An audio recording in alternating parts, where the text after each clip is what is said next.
Hello बच्चों, let's read the question. Read the sources given below and answer the questions that follows.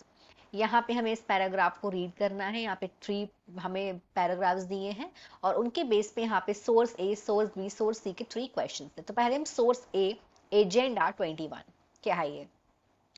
It is the declaration signed by world leaders in 1992 at the United Nations Conference on Earth and on Environment and Development (UNCED), which took place at Rio de Janeiro, Brazil, at aim at achieving global sustainable development. It is an agenda to combat environmental damage, poverty, disease through global cooperation on common interests, mutual needs and shared responsibilities. One major objective of the Agenda 21 is that every local government should draw its own local Agenda 2021. तो agenda 2021 में क्या था? ये यहाँ पे एक declaration ये sign करा गया था वर्ल्ड लीडर्स के थ्रू. कब की बात है ये? 1992 में. कहाँ पे? यूनाइटेड नेशन कॉन्फ्रेंस में, जो कि किस पे था? अर्थ एंड एनवायरमेंटल और डेवलपमेंट पे था, UNCED. ये कहाँ पे हुआ था? ये हुआ था रियो डी जेनेरियो, ब्राजील में हुआ था और इसका एम था अचीव करना ग्लोबल सस्टेनेबल डेवलपमेंट को. और ये एक एजेंडा है टू कॉम्बैट करने का. किसको? एनवायरमेंटल डैमेज, पॉवर्टी, गरीबी, डिजीज, बीमारियां. किसके through? Through global cooperation on common interest, mutual need and shared responsibilities. एक मेजर ऑब्जेक्टिव है और एजेंडा 21 का, वो ये है कि एवरी लोकल गवर्नमेंट की हर एक लोकल गवर्नमेंट को क्या करना चाहिए? Should draw its own legal agenda 2021. तो सोर्स ए, एजेंडा 21 का क्वेश्चन क्या है? What was the aim of signing agenda 21 by world leaders? जो वर्ल्ड लीडर्स है उनका क्या एजेंडा था? उनका क्या मेन एम था एजेंडा 21 को साइन करने का? तो आंसर है to achieve global sustainable development by 2000 with the 21 in the agenda 21 referring to the original target of the 21st century. So what is that? कि जो अचीव करना था यहाँ पे हमें ग्लोबल सस्टेनेबल डेवलपमेंट को, कब तक? ईयर 2000 तक विद द 21. ये जो 21 एजेंडा में दिया गया है ये क्या रेफर करता है? ये रेफर करता है to the original target of the, ये ओरिजिनल टारगेट है 21वीं 21th सेंचुरी का, 21वीं सदी का, शताब्दी का. सेंचुरी क्या होता है? शताब्दी होता है. Now, let's come to the source B, that is conservation of resources. कि किस तरीके से संसाधनों को, resources को क्या बोलते हैं? संसाधन, anything that can be useful. तो संसाधन होते हैं वो, resources होते हैं, conservation को इनके कैसे करना है? But irrigational consumption and overutilization of resources may lead to social, economic and environmental problems. To overcome these problems, resource conservation at various levels is important. This had been the main concern of the leaders and thinkers in the past. For example, Gandhiji was very apt in voicing his concern about resources conservation in these words. There is enough for everybody needs and not for anybody greed. He placed his greedy and selfish individual and exploitative nature of modern technology as the root cause of resource depletion at global level. He was against mass production and wanted to replace it with the production by the masses. इसमें क्या बोला गया है? लेकिन जो irrigational consumption है और जो ओवर यूटिलाइजेशन है रिसोर्सेज का, इसकी वजह से क्या हो रहा है? सोशो इकोनॉमिक और एनवायरमेंटल में दिक्कतें आ रही हैं. इनको ओवरकम करने के लिए, इन सारी प्रॉब्लम्स को खत्म करने के लिए रिसोर्स का कंजर्वेशन करना चाहिए हमें अलग अलग स्तरों पर. ये बहुत जरूरी है. Resource conservation at various level is important.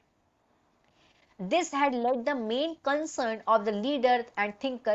ये मेन कंसर्न था लीडर्स का और थिंकर्स का जो हमारे पास्ट में थे. फॉर एग्जाम्पल, अगर हम एक एग्जाम्पल लें, उदाहरण लें गांधी जी का, तो गांधी जी ने हमेशा से अपनी आवाज उठाई है और उनको हमेशा से चिंता रही है रिसोर्स कंजर्वेशन की. और वो अपने शब्दों में बोलते थे कि हर किसी की जरूरतों के लिए यहाँ पे पर्याप्त है, लेकिन किसी की ग्रीडी मतलब कोई भी किसी के लालच को, या किसी के सेल्फिश मतलब स्वार्थ को, किसी के लालच और स्वार्थ को पूरा करने के लिए नहीं, और एक्सप्लॉयटेटिव नेचर, अगर जो एक्सप्लॉयटेटिव नेचर है आजकल की मॉडर्न टेक्नोलॉजी का, ये रूट कॉज है रिसोर्स डिप्लीशन का। ग्लोबल लेवल पे जो रिसोर्स फटाफट खत्म हो रहे हैं, वो आजकल की जो मॉडर्न टेक्नोलॉजी, उनका जो एक्सप्लॉयटेटिव नेचर है, ये इसका रूट कॉज है, मतलब इस जड़ है इस परेशानी की। ही वॉज अगेंस्ट, वो अगेंस्ट थे मास प्रोडक्शन के, और चाहते थे कि इसको रिप्लेस कर दिया जाए, किससे? With the production by the masses.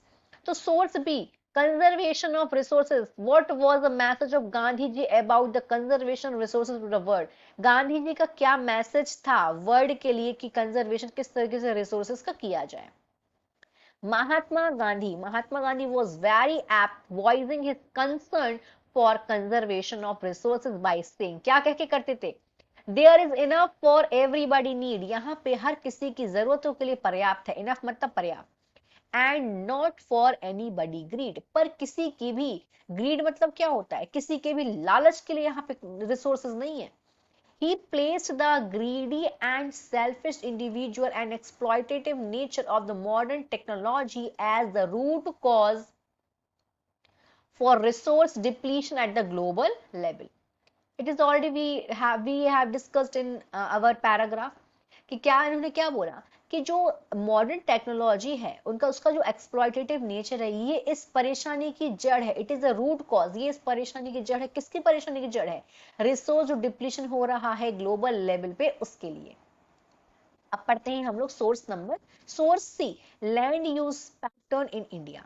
The use of land is determined by both physical factors such as topography, climate, soil types, as well as human factors such as population density, technological capability, and culture and tradition, etc. Total geographical area of India is 3.28 million square kilometer. Land use data, however, is available only for 93% of the total geographical area because the land use reporting for most of the northeast state except Assam has not been done fully. Moreover, some areas of Jammu and Kashmir occupied by Pakistan and China have also not been surveyed. बोला जा रहा है कि जो land का use है वो determine कर सकते हैं हम दोनों तरीके से। एक तो फिजिकल फैक्टर जैसे कि टोपोग्राफी हो गया, क्लाइमेट हो गया, सॉइल किस तरीके की है, as well as human factor. दूसरा फैक्टर क्या है? ह्यूमन फैक्टर, जैसे कि पॉपुलेशन डेंसिटी, टेक्नोलॉजिकल कैपेबिलिटीज और कल्चर, ट्रेडिशन एक्सेट्रा। जो टोटल ज्योग्राफिकल एरिया है इंडिया का वो कितना है? 3.28 million square kilometre. Land use data की अगर हम बात करें तो वो अवेलेबल है only for 93% of the total geographical area. ऐसा क्यों है? क्योंकि जो लैंड यूज रिपोर्टिंग है for most of the north east states, किसको छोड़ के? आसाम को छोड़ के, has not been fully done, वो फुली डन नहीं हुई है। मोर ओवर, कुछ एरिया है जम्मू कश्मीर के, वो ऑक्यूपाइड है किससे? कश्मीर, वो ऑक्यूपाइड है जम्मू कश्मीर के किससे? पाकिस्तान से और चाइना से, और उसको भी have not also been surveyed, उनको भी सर्वे नहीं किया जाता है। Source C, land use pattern in India. Question है, how is the use of land determined? किस तरीके से लैंड का यूज को हम डिटरमाइन करते हैं? The use of land is determined by physical factor और ह्यूमन फैक्टर से। तो फिजिकल फैक्टर में क्या क्या आता है? टोपोग्राफी आती है, सॉइल आती है, क्लाइमेट आता है, मिनरल्स आते हैं, और अवेलेबिलिटी पानी की। और अगर वहीं हम बात करें ह्यूमन फैक्टर्स की तो पॉपुलेशन एंड टेक्नोलॉजी की, कितनी पॉपुलेशन, टेक्नोलॉजी क्या है, ये important determinants of land use pattern. ये लैंड यूज पैटर्न के इंपॉर्टेंट डिटर्मिनेंट्स हैं। तो यहाँ पे हमने ये पैराग्राफ पढ़ा और इससे रिलेटेड हमने 3 यहाँ पे हमने क्वेश्चंस करे। I hope you understood it well. All the best.